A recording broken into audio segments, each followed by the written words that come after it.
Hello everyone, this is Naman Trivedi here, your biology faculty. In last lecture we have covered apoplast and symplast. Now in this lecture we will go further. So we were into the chapter of transport in plants and this is the fifth lecture for this chapter. I hope you had been following my lectures on my YouTube channel, that is Naman Trivedi Biology for NEET. Keep subscribing, keep liking videos for for more lectures in biology, and go through my old lectures if we have not been through. Okay, so we'll start with the next part to the apoplast and symplast pathway. So once the water will reach to the xylem, okay, through the apoplast and symplast as we discussed in last lecture, so I'm not going in that part. So it can again free to move between the cells. Okay, so in the young roots, as you can see, water will enter directly into the xylem vessels. In the young roots, water will enter directly into the xylem vessels or tracheids, which are non-living parts. As you know, these are all non-living parts. Okay, and these are mainly parts of the apoplast. So if you can see this entire pathway we have, okay, in this figure, then you can see this entire, this I also discussed this figure in the last. This denotes the symplastic path. Okay, this one. Whereas apoplastic path, as we know, is from the outside the cell and through the cell wall part. Okay, so you can see the apoplastic part. If you look at the symplastic part, it is going through the cell. Okay, it is going through the cell, whereas apoplastic will be only to the outline part. And then ultimately it is reaching to what we call as the xylem. Okay, so as we have discussed till last part, that the movement will happen till the Casparian strip, and the Casparian strips are located over here, and then on it has to follow the symplastic path, as you can see over here, and ultimately whatever water minerals will reach to the xylem. So we'll discuss what happens after the water minerals will reach to the xylem.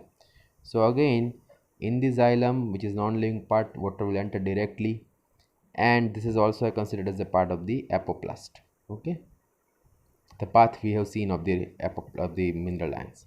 Also, they have mentioned about some of the additional structures. Okay, which over here they are mentioning about the mycorrhiza. I have discussed mycorrhiza in my second chapters in my regular class if you had been through. So it is nothing but a symbiotic association of fungus with the root system of the plants. Okay, it is the symbiotic association of the fungus with the root system of the plants. It is very important. They frequently ask questions from mycorrhiza. It will come twice or thrice in our syllabus. It also comes in ecology, also comes in second chapter, it also comes over here. So the fungus will form the filament and will penetrate the young root of the root cells. Now as you know, hyphae, the single fungal filament, okay, has the very large surface area. So basically the fungus will provide bigger surface area. For absorption of mineral ions, okay, and water from the soil. Okay, as compared to roots, the surface area will increase, so more mineral ions and more water can be absorbed. So fungus will provide minerals and water to the roots. Now what the fungus will get? In turn, fungus will get sugars and nitrogen containing compounds. Okay, so it is sort of a obligate association, a compulsory association for the fungus. Okay, for example, pinus seeds, pinus, which is a gymnosperms. For example, pinus seeds cannot germinate without mycorrhiza. So you should know two few things, like mycorrhiza is symbiotic association of fungus with the roots. So it is mainly nothing, it has two parts, fungus and roots of the plants. Okay, so the fungus will increase surface area. It increases surface area. So what will happen? As the surface area increase, so more H2O ions are absorbed. So what will happen? The plants, okay, so what will happen? The plants will get more ions and H2O. So that will help in their growth. At the same time, fungus, what fungus will get? So fungus will get a place to reside, will get sugar containing compounds from plants and nitrogen containing compounds. So it will promote the growth of the fungus and plants both. So it is helpful for both. A lot of fungus can't survive without this association. For example, pinus seeds, okay, pinus, which is gymnosperm, cannot germinate without mycorrhiza. So as such, this fungus shows symbiotic association. It comes in ecology where such a association, which is helpful for both, it comes in ecology, and such an association is helpful for both fungus as well as plants. So we call it as such relationship is termed as symbiosis. Okay, so go through this part. It is highly important for question. They have frequently asked questions from mycorrhiza. The pinus example is also very important for NEET. Okay, this is also very important for NEET. Just hold on a moment, let me have some water.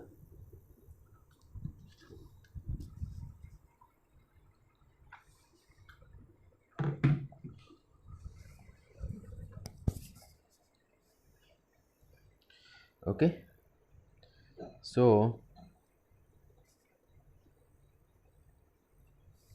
now we'll talk about the how the water movement will happen from the roots to the other parts of the plant, because plants are quite big in size, they are taller in, so how this long distance movement will occur. Okay, so there are certain theories. So first we'll talk about the root pressure theory. First we will talk about the root pressure theory. Now try to understand that there were several theories were proposed, and then each of the theories will obviously not accepted. So the first theory which was proposed was root pressure theory for the transport of the water and minerals. Okay, so root pressure theory was can be termed as a theory for ascent of sap. Ascent of sap means the conduction of the water absorbed by roots and mineral absorbed by roots to the other plants or the aerial parts of the plants. Okay, so in that we have vital force theory, root force theory, physical force, but your textbook had mentioned root pressure theory, transpiration basis, cohesion, transpiration theory. So we're talking about the root pressure. Okay, so first we're starting with the root pressure theory.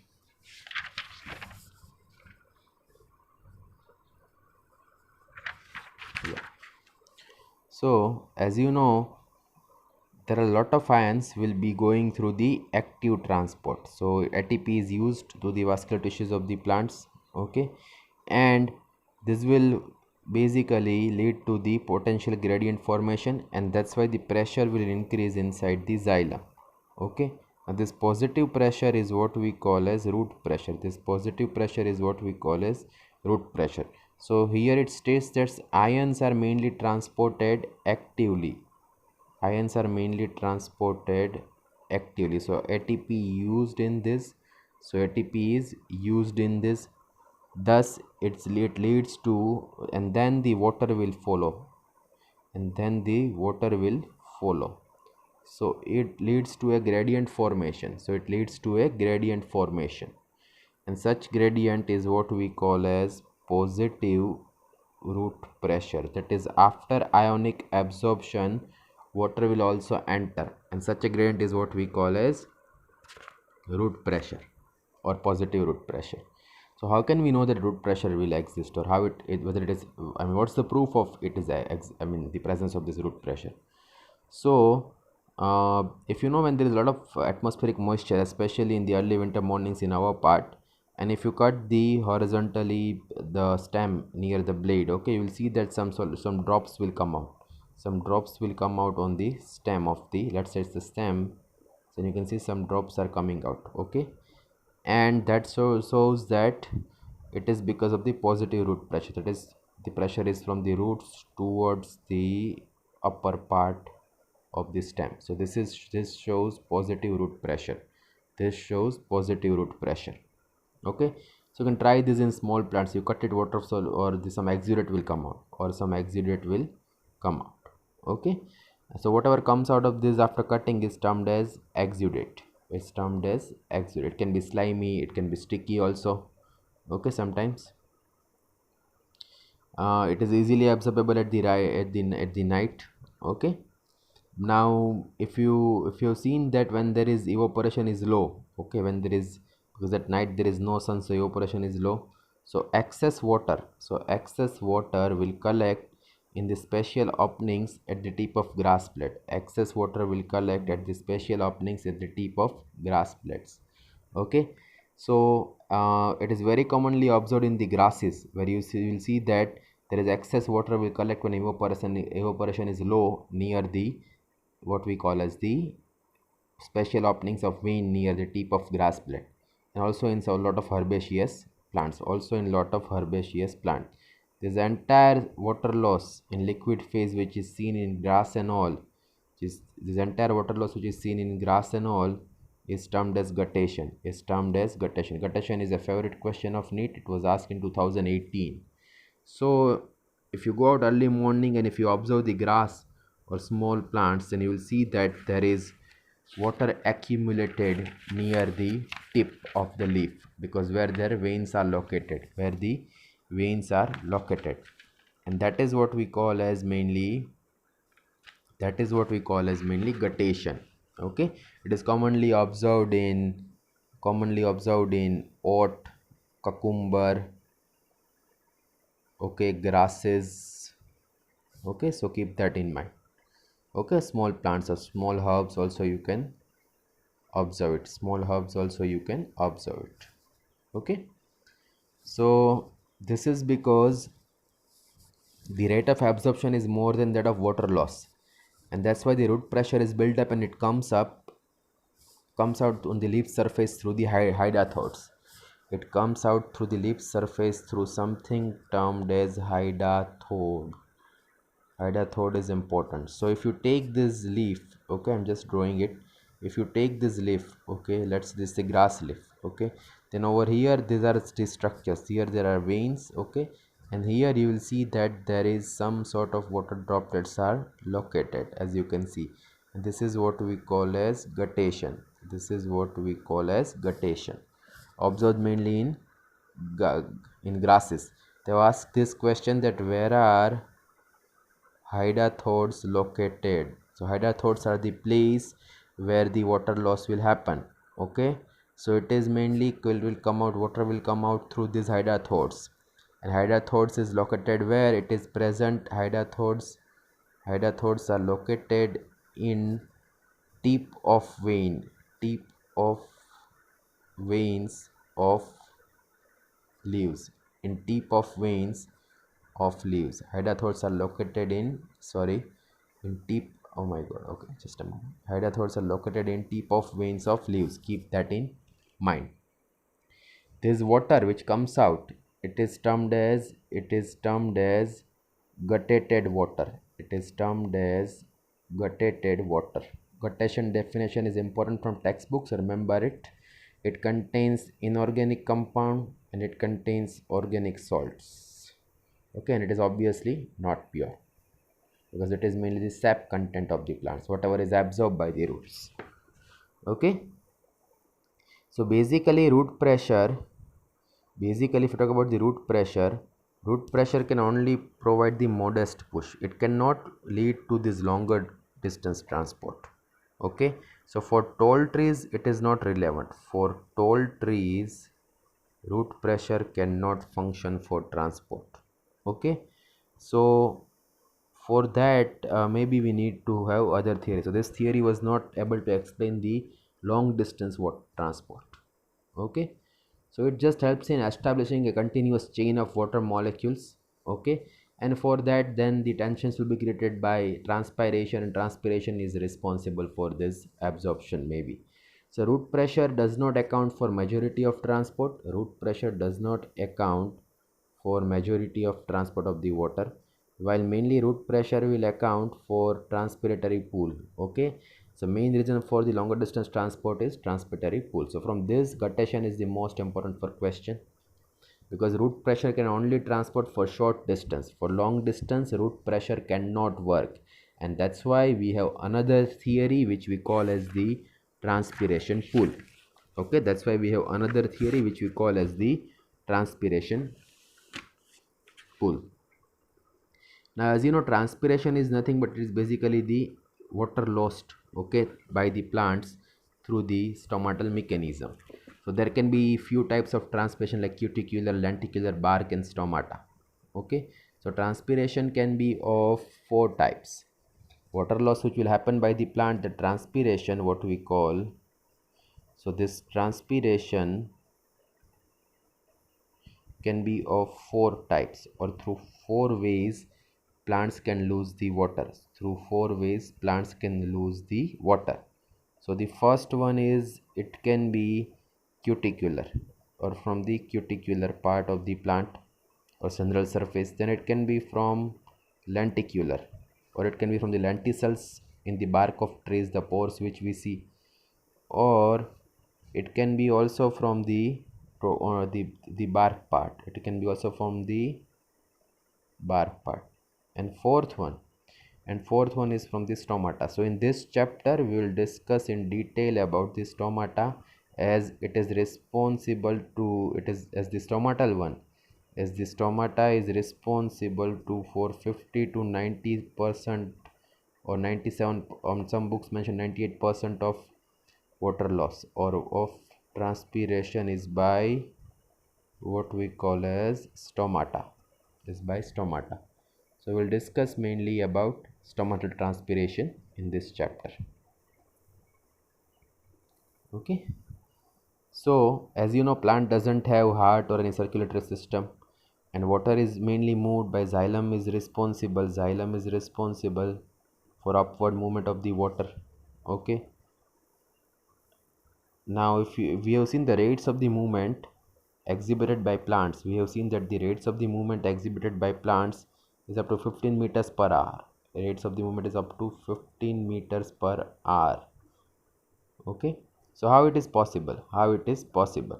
So they are asking whether the water is pushed or pulled, whether the water is pushed or pulled through the plant. So most researchers they agree that the water is mainly pulled. Most researchers say that water is mainly pulled.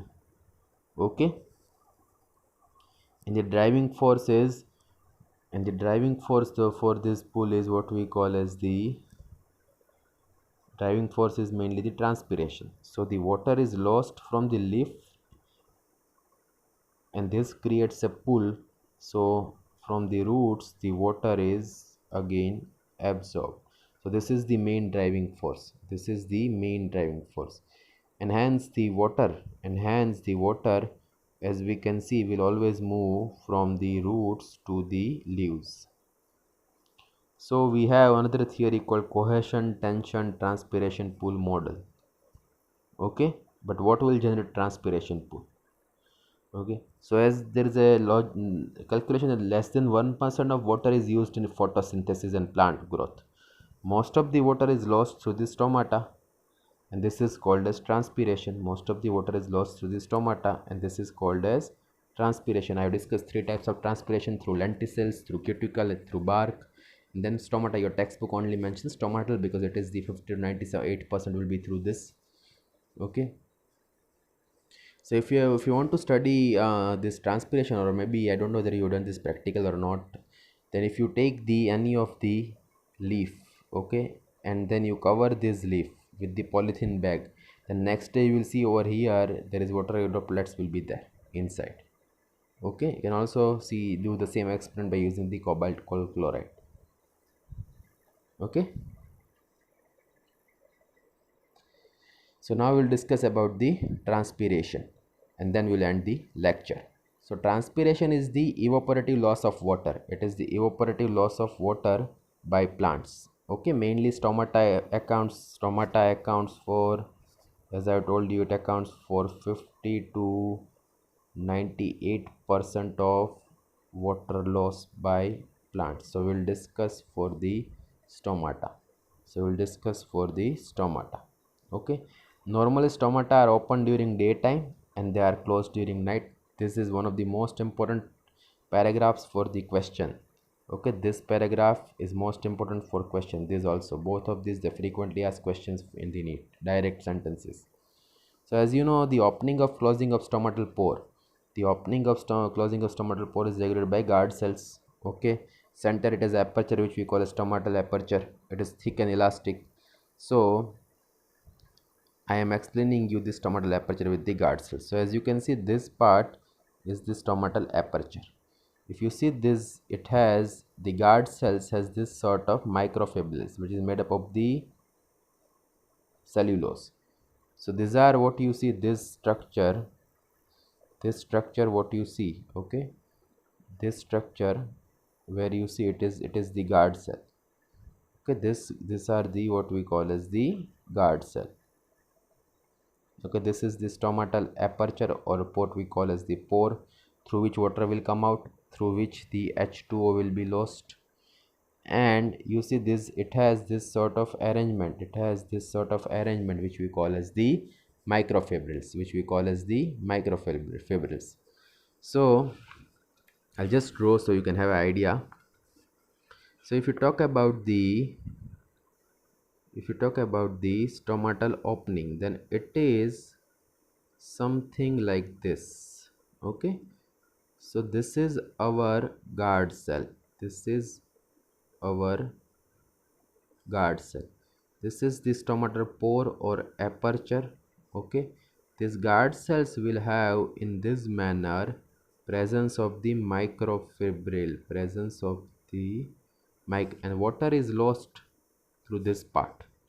It also has nucleus, okay, and all the other organs. Okay, now if you talk, so this is the entire structure of the stomata. Now surrounding this you can see some cells, which are called as subsidiary cells, so if you talk about I'll take the single stomatal part. Okay, so this inner wall of the stomata, it is thick. Okay, inner wall of the guard cell is thick. Okay, and the outer wall is thin. It also has nucleus and everything. Okay, it has radial methylation which you see as such. And if we take the stomata over here, then the surrounding cells, this sort of cells which you can see, which is surrounding the stomata, these are termed as subsidiary cells. These are guard cells. These are termed as subsidiaries. These are all subsidiary cells. I'm drawing with my finger, so I cannot draw accurately. So from this, the questions they are mainly asked is the opening closing of the stomata. It depends on day and night condition. The opening closing is aided by mainly microfibrils in the cell walls. These microfibrils which you see over here, are made up of what? They are made up of cellulose. Remember that this question has also been asked. Okay, and as you see the orientation, is radial in this manner. These microfibrils are oriented radially. As I am drawing, you can see it. Okay, these are oriented. This is what we call radial orientation. Okay, so it all depends on the rigidity which we have discussed further. Okay, DPD and all. Just a moment. So as the cells will lose the turgor pressure because of water loss, the elastic thin inner wall will regain the original shape, and the guard cell will become flaccid, and the stomata will mainly close. Okay, so mainly turgidity will increase, guard cell will basically flanking each stomatal pore, okay, will bulge out, and inner wall will get into crescent shape, so what will happen that stomata will function based on turgidity.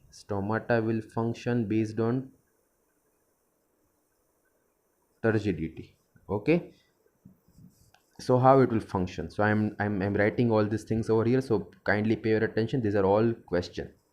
Okay, so when H2O comes inside the cells, the guard cell will become turgid, and then the stomata will open. So that means when H2O enters inside the guard cell,